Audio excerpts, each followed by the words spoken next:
जो आपके पीडीएम के सदर हैं मौलाना फजल रहमान साहब, उनके साथ तो उस रोज़ मैं पीडीएम के फातिहा ख़ानी के लिए गया था और मैंने तो उनके साथ फातिहा ख़ानी कर दी, लेकिन वो हाथ नहीं उठा रहे थे और वो मुझसे फातिहा नहीं ले रहे थे, क्योंकि वो उनका ख़्याल था कि पीडीएम इसके बाद भी कायम रहेगा।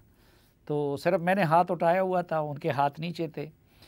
तो पीपल्स पार्टी ने अब जो कुछ किया सेनेट में अपोजिशन लीडर के लिए, तो उसके बाद आप भी जनरल सेक्रेटरी हैं, तो मैं आपके साथ फातिहा कर लूँ पीडीएम का। नहीं, वो आपने जो हाथ उठाए थे वो दुआ के लिए उठाए थे कि सबको हिदायत हो। लेकिन लगता आपकी दुआ कबूल हुई नहीं। तो इसलिए ये बदकिस्मती है कि जो पीडीएम का मकसद था, जिस पर आज भी सारे कायम है, हाँ। कि मुल्क के मामलात को, मुल्क के निज़ाम को आइन के मुताबिक चलाया जाए, उससे तवज्जो हट गई है। पीडीएम उससे नहीं हटी।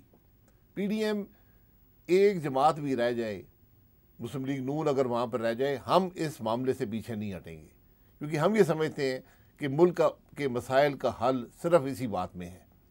ये मुश्किलात हैं, जो पिछले इजलास में हुआ वो पब्लिक नॉलेज है, उसमें कोई बात ढकी छुपी नहीं है, बल्कि जो एतमाद की बातें उस इजलास में थी वो भी अवाम के सामने आ गई, जो कि मुनासिब बात नहीं होती।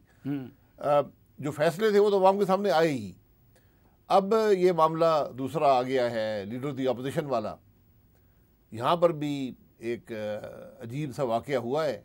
बहरहाल हमारी मुल्क की तारीख़ अजीब वाक़ों से भरी हुई है, तो उसमें मज़ीद एक इजाफ़ा हो गया कि आज सेनेट का चेयरमैन भी मुतनाज़ा है और लीडर ऑफ द अपोजिशन भी मुतनाज़ा है। तो अब अल्लाह करे कि लीडर ऑफ द हाउस को सही चुन ले, उसमें कोई झगड़ा ना पड़ जाए।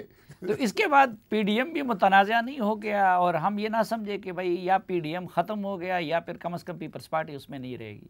देखिए, ये बात पीडीएम का ख़त्म होना जो आप कह रहे हैं, मैं फातिहा की गुंजाइश नहीं है पीडीएम में। पीडीएम ना मफाद की जंग है, ना इक़्तिदार की जंग है, ये तो निज़ाम की तब्दीली की जंग है। और ये ऐसा बयानिया है जो मैं समझता हूँ तब्दील नहीं हो सकता। जब तक ये अपने मकसद को नहीं पहुँचेगा, ये बयानिया बदलेगा नहीं, क्योंकि मुल्क के मसाइल का असल, जैसे आपने शुरू में कहा कि असल जो मामला है वो यही है कि मुल्क के मामलात कैसे दुरुस्त होंगे, वो इसी तरह दुरुस्त होंगे जो पीडीएम कह रही है।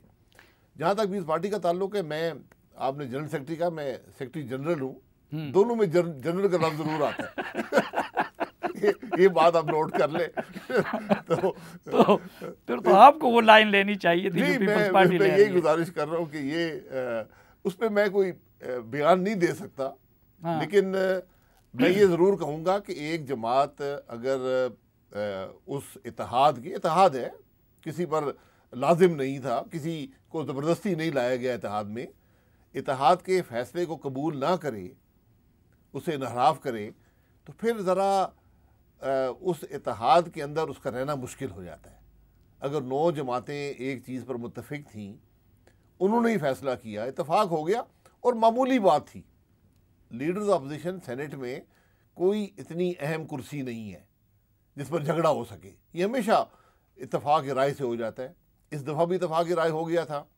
अब बदकिस्मती है कि पीपल्स पार्टी ने कहा नहीं, हमारा आदमी बनना चाहिए। अगर इस मामले को पीडीएम में वापस ले आते तो ये मामला तय हो जाता। अब नहीं, लेकिन इस पर तो पीपल्स पार्टी ने वो काम किया जो कि आम तौर पर मुखालिफ सियासी जमातों के साथ किया जाता है। मसलन आपका सेनेटर दिलावर खान उन्होंने तोड़ दिया, बाप पार्टी की उन्होंने हिमायत ले ली, वही चीज़ें दोहरा दी कि जो आम तौर पर उस मुखालिफ कौम के साथ होती हैं। तो इसके बाद आप कैसे इकट्ठे चलेंगे? नहीं, इकट्ठे चलने की बात, देखिए मैंने कहा ये फैसला तो पीडीएम करेगी, मैं नहीं कर सकता।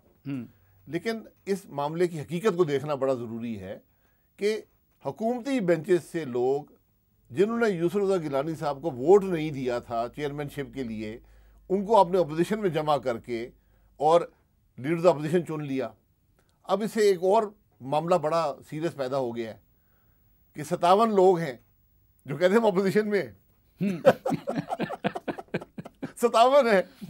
अगर वो वाकई 57 है, फिर तो चेयरमैन पैदा एतमाद 51 पे हो जाता है। फिर तो हमें पहली मीटिंग में हमें एक नो कॉन्फिडेंस का वोट मूव करना पड़ेगा। हाँ, इसमें तो ये कई लोग ऐसे हैं जिन्होंने सादिक संजरानी साहब को सपोर्ट किया था और अब उन्होंने अपोजिशन लीडर को सपोर्ट किया। मैं यही कह रहा हूँ ना कि 57 लोग अब अपोजिशन में इकट्ठे हो गए सेनेट के अंदर। हाँ, तो पहला काम ही ये करें कि नो कॉन्फिडेंस के वोट मूव करें।